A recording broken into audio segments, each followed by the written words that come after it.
Bom, boa noite, pessoal. Tudo bem com vocês aí, né? Acredito que esteja tudo tranquilo. Nós vamos começar agora a discutir um pouco, né? Continuar a nossa discussão sobre taxas, uma segunda espécie de direito tributário. Nós começamos a debater o tema na semana passada, acho que na aula passada, não, semana passada mesmo, né? E vamos concluir esse tema na aula de hoje, tá? Bom, na aula passada eu disse para vocês que a taxa tem como fato gerador, né, duas atividades bem específicas do Estado. O exercício do poder de polícia administrativo, né, quando o Estado atua prevendo, pretendendo limitar a liberdades, objetivando o interesse coletivo, e também a chamados serviços públicos, uti singulari, né, específico e divisíveis. São serviços públicos ali que eu tenho uma destinação bastante individualizada para ele. Estes, a taxa também seria instrumento adequado para cobrança, tá? Bom, senhores, na aula de hoje nós vamos avançar um pouco mais nisso, nós vamos discutir um pouco de competência, discutir a questão das suas receitas, discutir a diferença da taxa para o chamado preço público, discutir a base de cálculo também, tá? Bom, então, vamos continuar aqui. Eu vou compartilhar a tela com vocês e a gente volta a discutir sobre as taxas.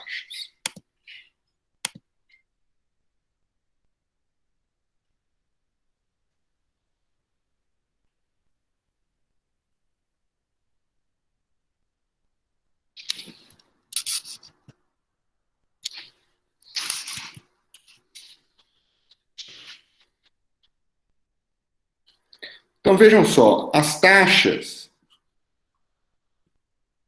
né, elas têm uma coisa que nós devemos ressaltar, que são a chamada base de cálculo.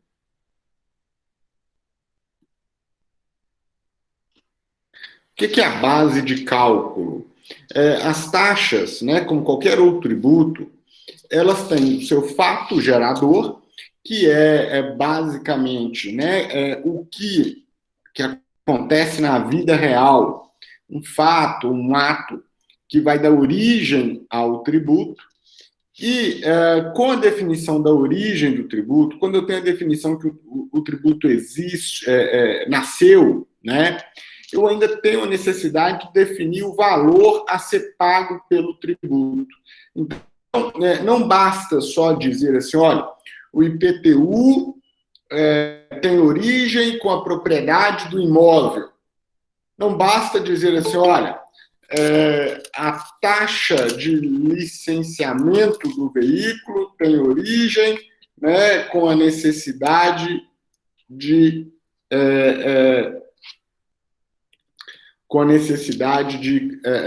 de emissão do documento.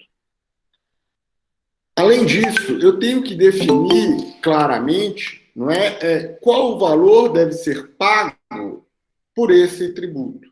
Então, o fato de o tributo ter nascido não significa que eu ainda não precise definir, né, quanto será pago por esse tributo, tá? Então, é a base de cálculo, o instrumento que vai definir este valor, tá? É a base de cálculo que determina quanto deve ser pago pelo tributo.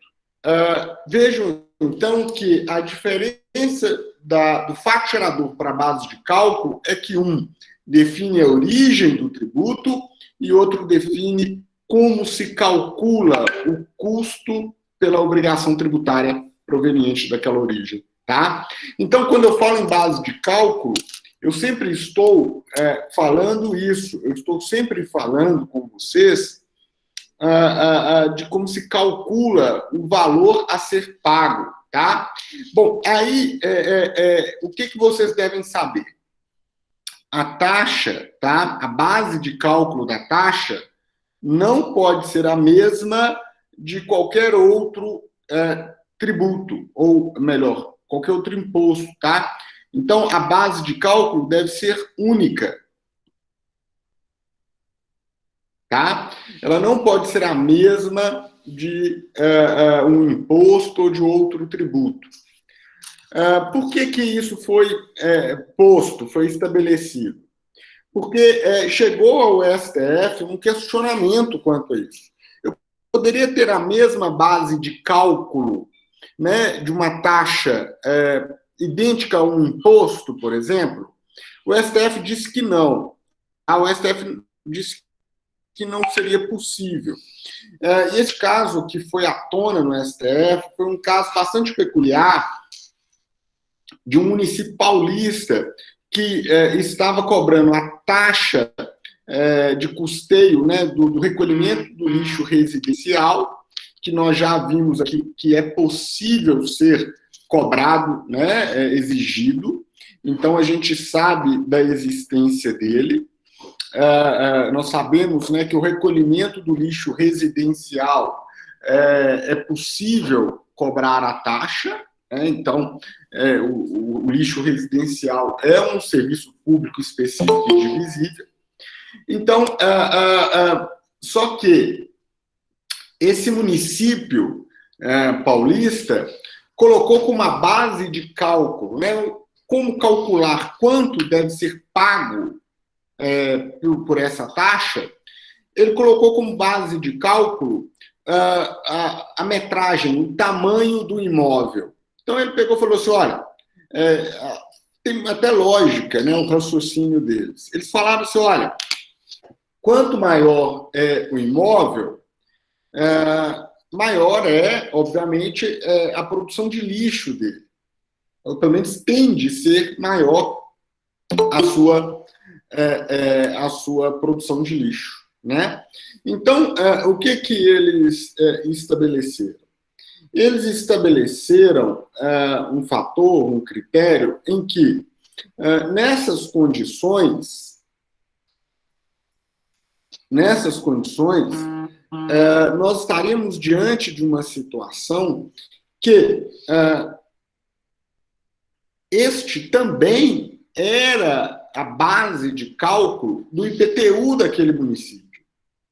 Porque o IPTU do município, geralmente, em regra, ele tem como base de cálculo, ou dentre as suas bases de cálculo, né, a metragem do imóvel. Né? Tem alguns municípios que adotam mais de uma base de cálculo. Né?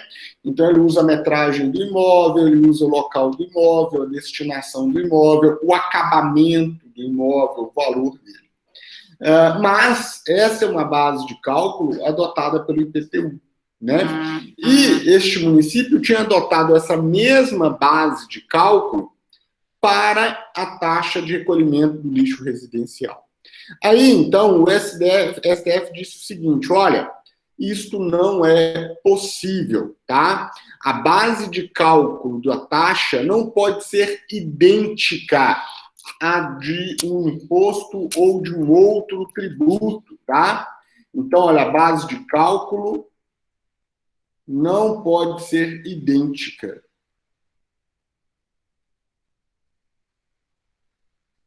a de um outro tributo.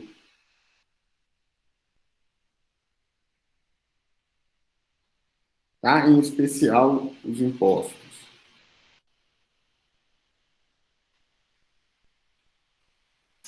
Bom, vejam só os senhores. Vejam só os senhores. Dessa forma, então, o que o STF disse? O STF até flexibilizou um pouco essa ideia aqui de base única, tá?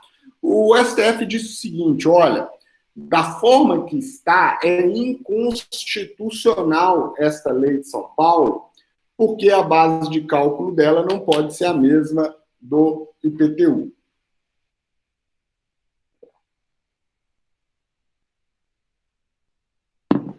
E aí, a proposta deles foi a seguinte.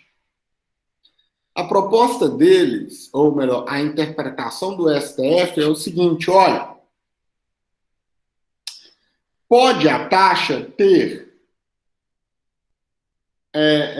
uma ou mais bases de cálculo de um tributo, similar, idêntica a um tributo, mas não pode ser toda similar. Então, pode ter parte de forma similar. Mas não toda ela, tá? Mas não toda ela. Por quê?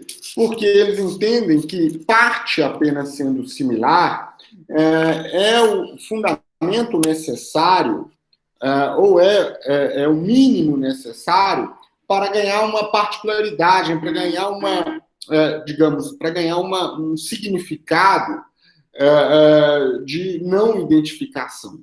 Então, essa ideia, na realidade, do STF é o seguinte, olha, você pode ter uma ou duas bases de cálculo, né, idênticas a outros tributos, mas ele não pode ser totalmente, integralmente idêntica a outro tributo. Então, o que ela falou, por exemplo, no caso deste lá de São Paulo? Ela disse o seguinte, olha, vamos fazer dessa seguinte forma, né? Vamos fazer o seguinte, você pode sim manter como uma das bases de cálculo a metragem do imóvel. Soma-se a ela outra base de cálculo para complementar a da metragem do imóvel, de modo a ser uma base de cálculo distinta no global. Né? Então, o que ele falou? Olha, qual que é a opção que o município acabou adotando? Olha, ele manteve a metragem e somou o custo da própria prestação do serviço. Né? Então, ele somou a metragem mais o custo e criou, então, a taxa de recolhimento do lixo residencial com duas bases de cálculo. Né? Uma pautada na condição de avaliar o tamanho do imóvel, mas também calculando o custo da prestação do serviço. Porque aí ele teria, então, duas bases de cálculo e não conseguindo, assim, ou não tendo, assim, uma identificação integral com a base de cálculo de um imposto já existente, tá? Até aqui tranquilo, galera? Deu para compreender isso aí? Ficou claro?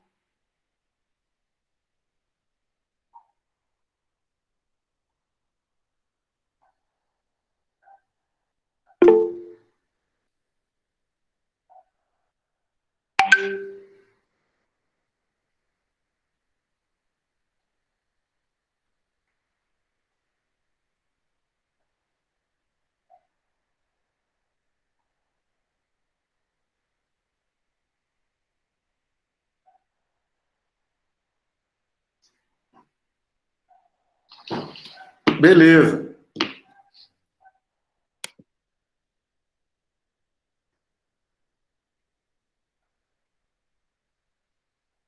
Ô Marco, eu não entendi aqui como é que foi o seu questionamento. Não, é porque é o seguinte, como a base de cálculo aí, né, para o recolhimento de lixo seria aí pela área, né, pelo tamanho, aí me deu um flashback aqui das aulas de contrato, né, de falando que era medido por tamanho também a compra, né, e tal, assim, uma Sim. assim, ainda que distante, aí por isso o termo aí, ad mensura. É isso aí, verdade. Bom, pessoal, já que nós estamos falando disso, né, de recurso, de dinheiro, né? Ó, outra coisa, vamos falar um pouquinho da receita da taxa. Receita. Tá? O recurso arrecadado dela. Isso aqui é uma distinção bastante profunda, né? Que nós encontramos nos impostos, tá? Basicamente, senhores, o que nós vamos observar é o seguinte: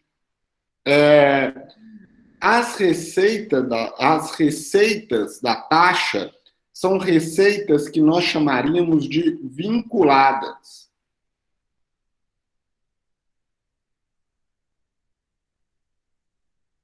Tá? As receitas vinculadas. Receitas vinculadas, por quê? Porque elas têm aquela noção de ato vinculado, ato administrativo, né? Vinculado.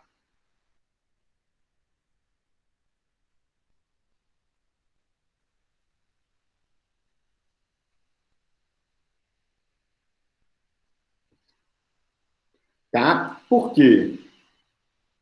Porque porque nós estamos numa discussão aqui que, no caso das receitas, das taxas, a destinação de seus recursos é vinculada por lei, de modo, tá, que estes recursos têm que ser obrigatoriamente destinados,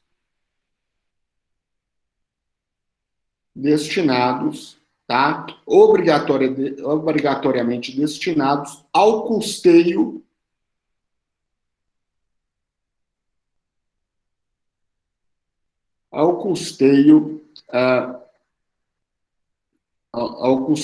da atividade do Estado.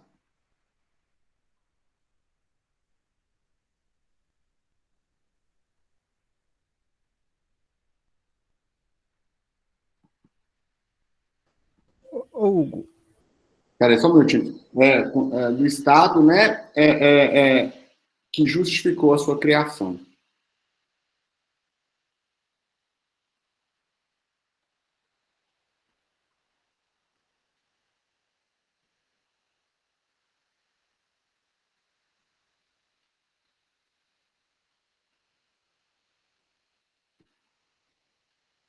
Tá? Então, é isso que é receita vinculada. Eu vou explicar isso melhor. Pode falar, fica à vontade. Marco, pode ficar. Quando você fala que, Lázaro, quando você fala que essa taxa é vinculada, mas é vinculada em parte, né? Porque igual nos municípios, quando você arrecada as taxas, o serviço prestado, você pode gastar ela de forma livre. Só tem a separação dos 15% da saúde e os 25% da educação. Mas, veja bem, você fala dos impostos, né? Não, as demais taxas. Igual você falou aí. É isso que eu vou te explicar taxa agora. ISS. É isso que é a minha pretensão de explicar a vocês aqui agora. Veja só. Receita de imposto, nós falamos que são receitas fiscais, porque elas não têm destinação específica. Então, elas são usadas, né, da forma que eles compreenderem melhor. Tá? De modo que esses recursos não têm vinculação, salvo as exceções que você até citou aqui e nós vimos também, né? Agora, com saúde e educação. Agora, a receita das taxas, elas já têm caráter vinculado. Por quê? Elas têm uma destinação já previamente estabelecida, de modo que elas não têm essa discricionalidade quanto ao gasto delas. Então, eu não tenho opção no caso das taxas. Elas são direcionadas ao custeio da atividade que justificou a criação delas. Então, se eu cobro uma taxa de emissão de um documento, de uma carteira de motorista, eu não posso pegar esse dinheiro e mandar ele para a saúde ou para a educação, por mais nobre, né, e justificável que eventualmente possa parecer. Tá? Então, nessa condição, o que nós temos como pretensão é que a vinculação da sua receita está na prestação do serviço dela, tá? De modo que não se pode, em hipótese alguma, pegar esse recurso para fazer uma destinação diversa a ele. Deu para entender o que eu até demonstrar de diferença com relação aos impostos? Ficou claro?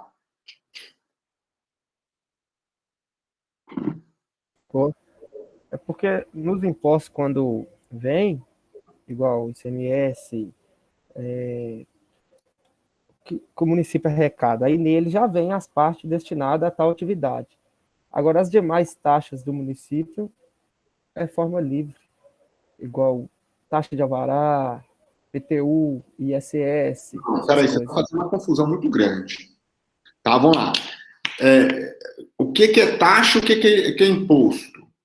Por exemplo, IPTU é imposto. Então, o recurso dele é um recurso que não tem vinculação. Concorda? Aí vamos lá, uma taxa para emissão de um alvará. Né? Aí a receita é vinculada. Este recurso você tem que destinar ao custeio da emissão dessa taxa e, eventualmente, do exercício do poder de polícia de fiscalização do município. Entendeu? Ah, sim. Compreendeu melhor? Então você não pode misturar as receitas aí. O que é Agora receita eu de aprendi. imposto e o que é receita Aham. de taxa. Tá? Porque a receita do imposto é uma receita não vinculada. Da taxa, não. Da taxa é vinculada. Melhorou? Beleza. Tá. Beleza. Então, só complementando aqui, galera. Outra coisa que a gente tem que deixar claro para vocês, tá?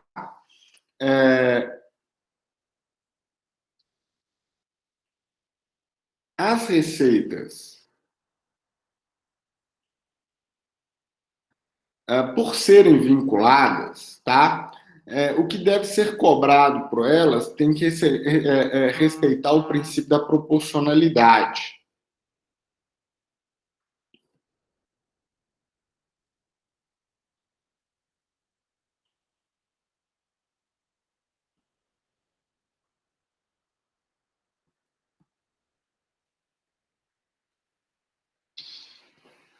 Tá? O que é o princípio da proporcionalidade? O princípio da proporcionalidade se manifesta aqui da seguinte forma: eu não posso cobrar uma taxa, né, com uma base de cálculo que vá em muito, tá? Em muito ser desproporcional ao custo da prestação do serviço ou da atividade de exercício de poder de polícia, tá? Então, eu tenho que tomar o cuidado de cobrar um valor que esteja muito próximo do custo da atividade estatal exigida pela taxa. Deixa eu deixar isso aqui mais claro para vocês, para entender o que eu estou tentando explicar. Imagina o seguinte: eu vou cobrar uma taxa pelo custeio, né, da arrecadação do lixo residencial. Eu tenho que ter uma ideia, uma dimensão de qual é o valor exato a ser cobrado, tá? Eu tenho que ter essa dimensão do custo dessa prestação desse serviço para me jogar neste valor que eu vou cobrar. Então, imagine o seguinte: o serviço de custeio, né? Então, contratação de gente, caminhão, equipamento, né? Treinamento, gasolina, né? E tudo mais. Imagine que isso vai gerar, sei lá, 3 milhões de reais por mês, né? Aos cofres do município. Estes valores, então, eles serão a base de mensuração, de proporcionalidade, de quanto eu exigirei, né, do município, ou melhor, do contribuinte. Então, eu não posso, sabendo que eu vou gastar 3 milhões para prestar o serviço, cobrar um valor desproporcional que o resultado será 10 milhões de reais. Né? Eu não teria a possibilidade de exigir esses valores. Por quê? Porque, obviamente, que estes valores estariam ali, né, com uma desproporção muito grande para o real custo da prestação do serviço ou da atividade. De modo que esse recurso excedente, né, seria capitalizado pelo Estado de forma ilegal. Tá? O Estado, então, poderia estar usando essa prestação de serviço para arrecadar mais dinheiro do que ele, de fato, deveria arrecadar. Então, o princípio da proporcionalidade, ele recai sobre as taxas de modo a garantir que o Estado seja razoável, proporcional, ao cobrar a taxa em um patamar, em uma base de cálculo proporcional ao real custo dela. Tá? Deu para entender isso, senhores? Positivo, Hugo. Beleza. Beleza. Vejam só.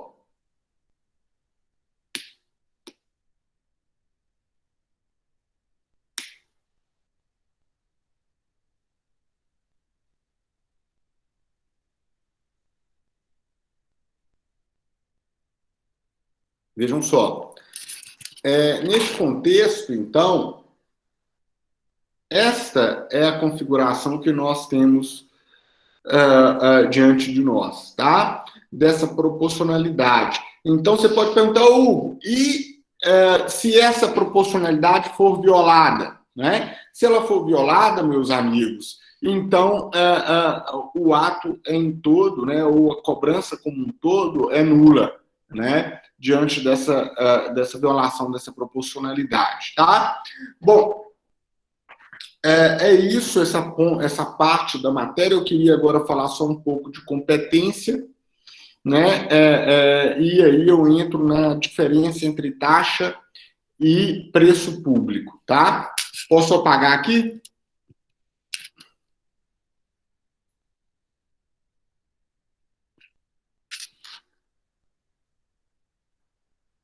Posso apagar, galera? Tá bom.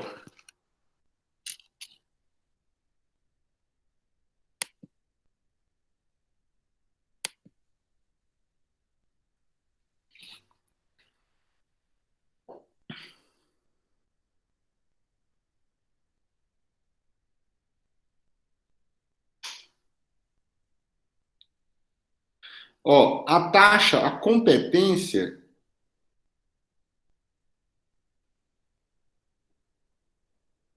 tá? A competência da taxa é comum. Por quê? Porque, como a gente já viu pela leitura do artigo 145 da Constituição Federal, né? Vamos pôr aqui embaixo, olha, artigo 145 da Constituição Federal, todos os entes da federação podem cobrá-la, exigi-la, né? Então, a União pode, os estados federados também, o Distrito Federal também, e os municípios também.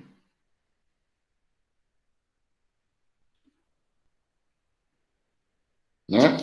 E os municípios também. Tá? Uma competência comum, a única necessidade é que seja efetivamente o ente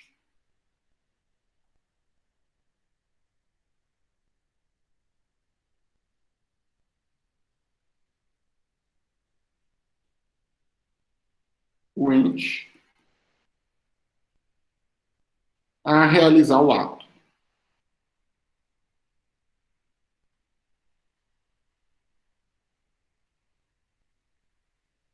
Né? Eu já falei isso para vocês, não é possível, né, um ente cobrar uma taxa por um serviço ou o exercício do poder de polícia do qual não lhe compete ou do qual ele efetivamente não está exercendo. Nós já vimos, eu já expliquei, que só de pôr esse serviço, né, essa atividade à disposição, né, o legislador fala potencialmente, né, a expressão empregada por ele, já é legítima cobrança da taxa, né? Bom, é isso. Eu queria agora só falar de preço público e taxa, a diferença de um para o outro, porque isso é de fato um tema bastante relevante para a gente, talvez o último grande tema relevante aqui sobre taxa, tá? Eu não tenho, acredito que não tenha dúvida nenhuma aqui, eu vou pagar e vou fazer essa distinção.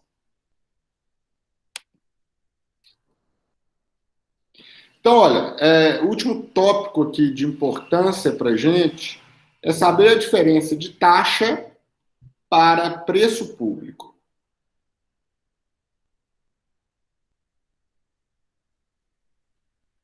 Né? O que é um e o que é outro, tá? Taxa, como nós vimos, ela se encontra no rol, né, das obrigações tributárias.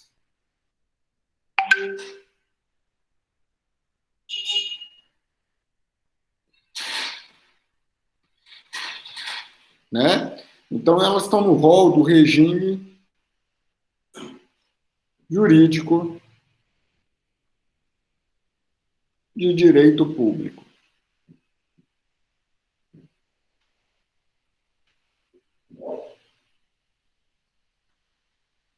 Né? Isso tudo a gente já sabe, que eu acabei de ver taxa para vocês. Né? Então, veja bem, é obrigação tributária, né? Porque é uma espécie tributária, é uma espécie de tributo, né? Não resta dúvida quanto a isso. É regime jurídico de direito público, e nós vimos que o direito tributário como um todo está dentro do regime de direito público, né? E por estar dentro do regime de direito público, nós sabemos que aqui eu tenho o quê? A imposição da obrigação.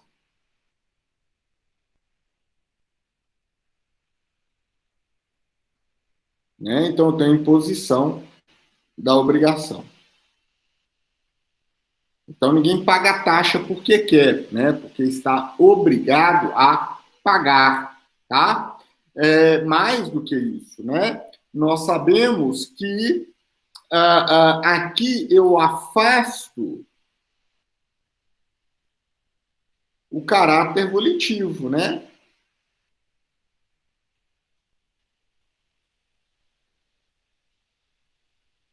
Porque eu tenho a imposição de uma obrigação. Se eu estou impondo a obrigação a alguém, eu tenho, então, um contexto que eu tenho que exigir que outra pessoa,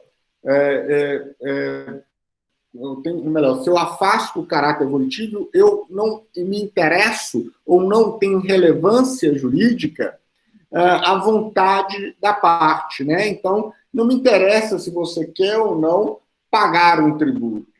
Você está obrigado a pagar. Então, a sua vontade, ela não existe. A gente sabe que isso aqui é próprio do direito público, né? Por quê? Porque nas relações jurídicas de direito privado, a manifestação da vontade da parte é fundamental para a origem e legitimidade e lisura da relação jurídica, né?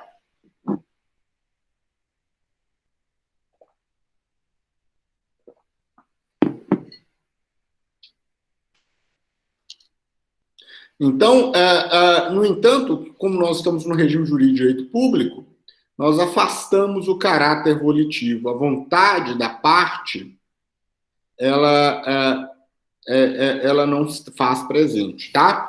Para concluir, senhores, nós estamos falando ainda de uma receita,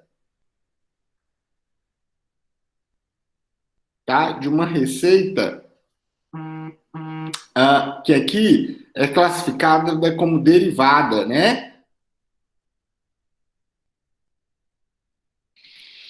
Eu vou explicar isso para vocês agora, com muito cuidado, porque, se me fala a memória, eu não expliquei a diferença de receita originária e derivada, não, nada.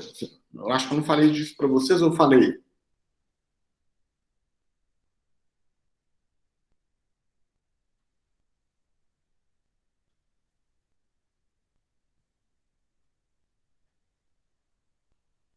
Falei? Falei, gente? Me ajudem aí. Eu falei a diferença de receita originária e derivada? Não, Não, né? não Beleza. lembro, não. Tá. Então, veja bem. Receita derivada, tá? É a receita que é proveniente do patrimônio de terceiro. Tá? Então, só, origem no patrimônio de terceiro.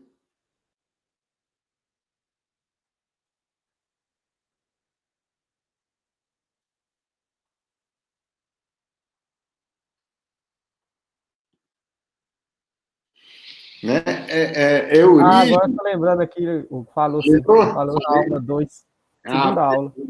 ótimo. Então, a receita derivada é isso. É a receita que tem origem no patrimônio que não é do Estado, né? Então, nós vimos que tributos como um todo, mas multas também, né? E outras formas de cobrança são próprias de receitas derivadas. É um dinheiro que entra no caixa do Estado que não é proveniente do seu próprio patrimônio, mas do patrimônio de terceiros, como nós contribuintes, né? Então, nós chamamos de uma receita derivada. Bom, eu coloquei tudo isso, eu fiz essa breve revisão aqui, até de alguns fundamentos de tributo, para me mostrar para vocês que preço público é exatamente o contrário, tá? Preço público, tem outras expressões que nós usamos aqui, tá? Pode ser também, pode ser preço público, mas pode ser tarifa, a expressão, pode ser também pedágio, outras expressões que eventualmente podem ser usadas, mas trata-se de tudo a mesma coisa, tá? Veja bem, o que vocês devem saber? Preço público é quando o Estado cobra por um serviço ou uso de seu patrimônio, tá? Então, preço público é quando o Estado está cobrando um valor pelo uso de seu patrimônio. Perdão, escrevi errado aqui.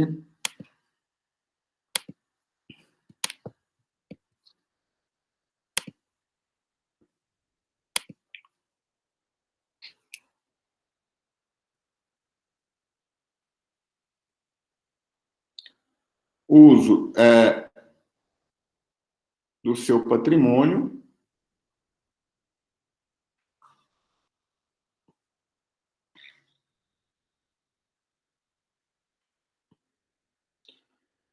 ou por um serviço prestado.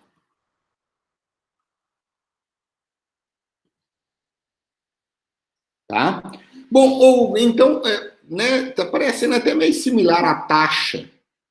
Bom, só aparência, tá, gente? Por quê? Porque o preço público, ele é regido pelo regime jurídico de direito privado.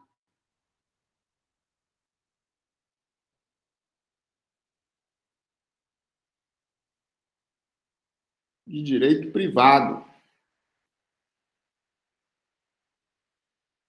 Tá? O que significa isso na prática? Significa que aqui eu tenho caráter volitivo.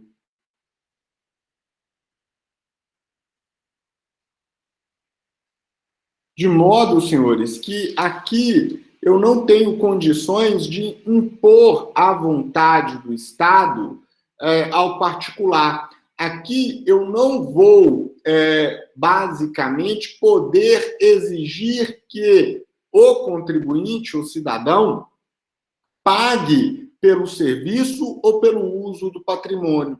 Ele vai fazer isso se desejar, se tiver vontade, né? Então, aqui, ele não tem a imposição da obrigação de pagar pelo serviço ou pelo trabalho. Veja só como funciona para vocês compreenderem. Vou pegar o exemplo aqui do pedágio, que é uma questão que foi até julgada pelo STF, que reconheceu como preço público. O STF entendeu que você paga o pedágio se quiser, se tiver vontade. Se você não quiser pagar o pedágio, você não está obrigado. Você tem a opção, né, de pegar outra estrada, né, que não cobre pedágio ao transitar por ela. Mas o pedágio é bastante interessante porque o pedágio você vai usufruir de um bem público, né? Você tem ali a perspectiva de usar o bem público e, eventualmente, pagar pelo seu uso, tá? Vou te dar um exemplo de um outro preço ou tarifa pública. Veja a questão do Mineirão. Se você é cruzeirense, tem a vontade de assistir um jogo, né, do Cruzeiro perdendo na segunda divisão, você tem a opção de ir lá no Mineirão e assistir em loco, né, pelo menos quando passar o Covid, né? Você vai lá e assistir o jogo em loco. Quando você pagar o ingresso para assistir aquele jogo, você está pagando para usar um patrimônio que é público. Então, aquele ingresso ele tem características próprias de preço público. Mesmo, né, que eventualmente não seja o Estado diretamente a cobrar o ingresso, né? Mas tem, por quê? Porque você está pagando pelo uso de um patrimônio público, né? Mas tem caráter volitivo. Por quê? Porque se você é cruzeirense, né, e está lá mordido, né, chateado com a situação do time, e você não quer ver nem pela televisão, quem dirá, né, presencialmente, gastando para ir até o estádio, então, meu amigo, você não paga, você fica quieto em casa, sequer liga a televisão para assistir um jogo, né? Isso é possível porque trata-se de um instituto que é o preço público, tá? E aí eu concluo mostrando a vocês que aqui, né, a receita é originária.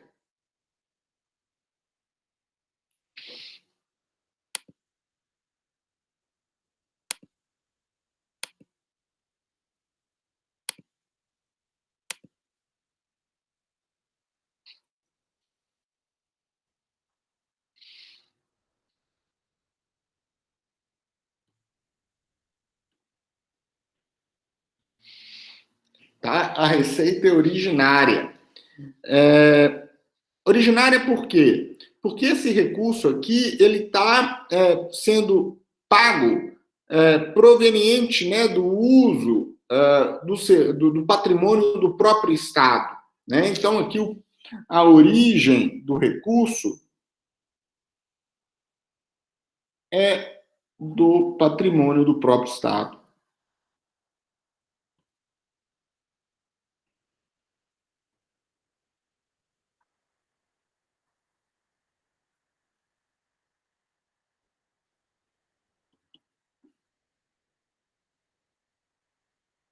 Né? É do patrimônio do próprio Estado. Isso é bastante interessante, isso deve ser bastante destacado aqui, tá? Então, preço público tem essas características que o distinguem das taxas, tá? Bom, senhores, deu para entender isso aqui? Alguma dúvida?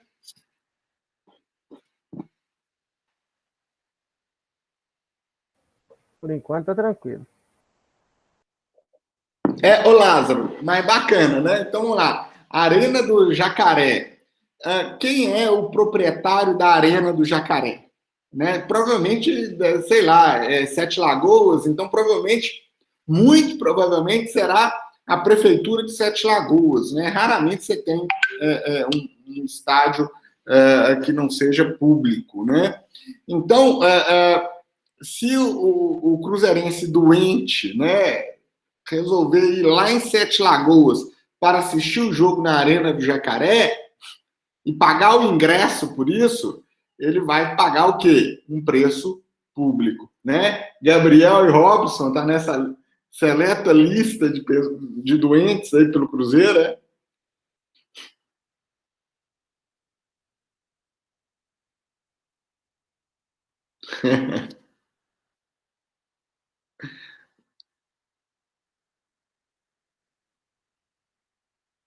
É triste, né?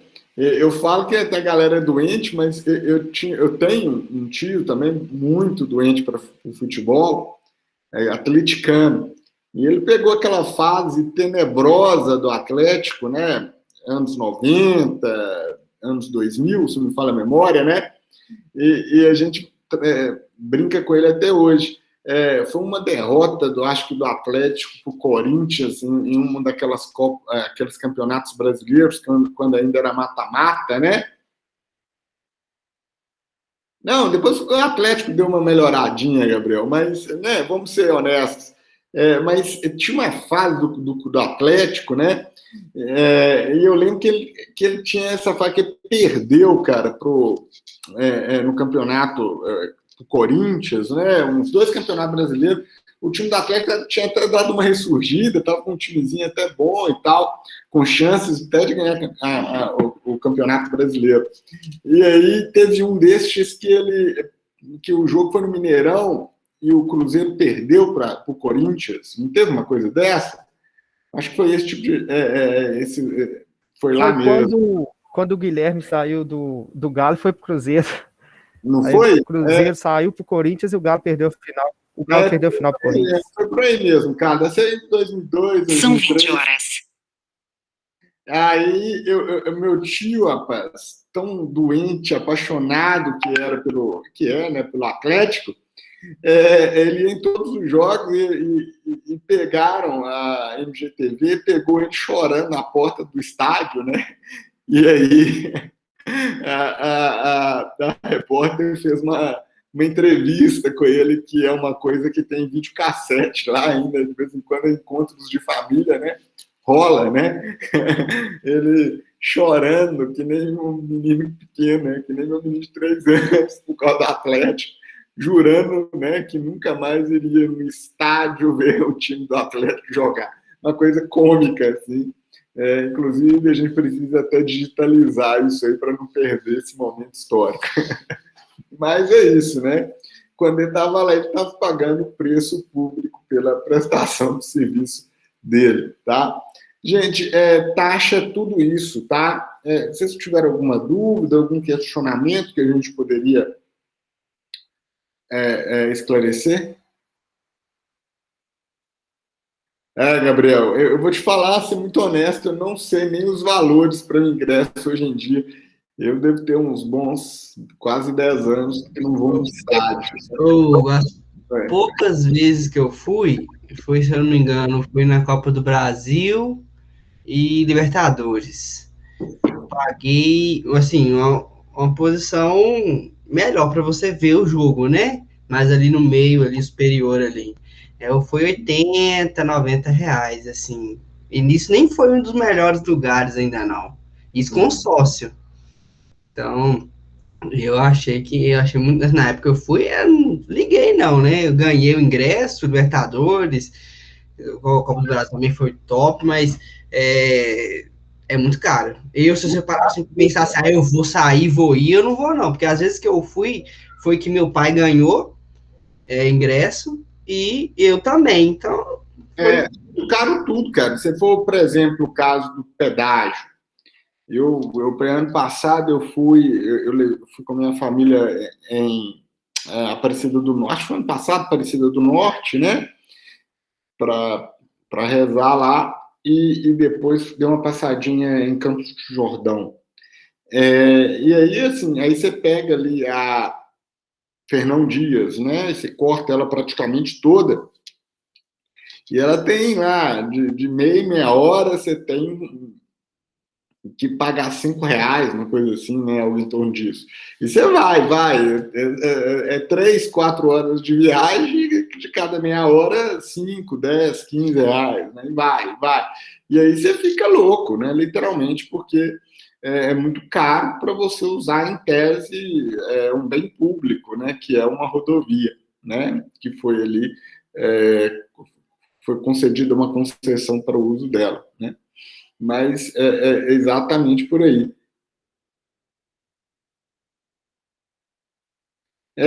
Né? Eu fico imaginando assim, né, Gabriel? Por exemplo, o nosso caso era uma excepcionalidade, a gente estava ali só passeando, né? Então era uma vez só e tudo, vai lá, né? Tudo bem.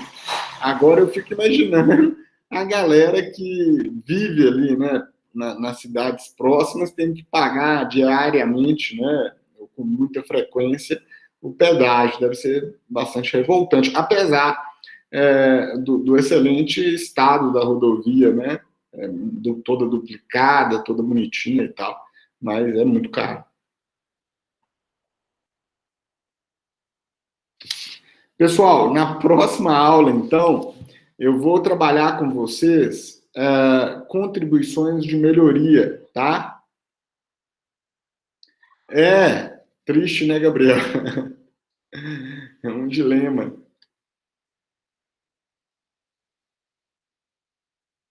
Marco, mas ó, se recorde aí, PVA, o recurso dele não é obrigatório ir para a manutenção de rodovias, né? Ou de pavimentação de vias. Lembre-se que IPTU, o IPVA, é um imposto que a Receita não é vinculada, né? Então, infelizmente, tá? Não se tem obrigação alguma de levar esse dinheiro para manutenção das vias públicas. Então, você corre o risco de pagar muito pedágio, né? E ainda assim pagar o IPVA tranquilamente. Complicado, né? Mas é isso, gente. Na semana que vem nós vamos estudar, então, contribuições de melhoria, que é a terceira espécie, né, de espécie tributária. Nós vamos, com muito cuidado, avaliar e estudar ela aí, tá bom? Beleza, Hugo, tranquilo. Boa noite aí para vocês. Boa noite a todos, pessoal. Ô, Hugo, Oi. você se importaria de eu tirar uma dúvida com você? Não tem a ver com a matéria. Claro que não. Aí, se você quiser até parar de gravar, para não sair, é coisa rápida. Não, deixa eu parar aqui, só um segundo.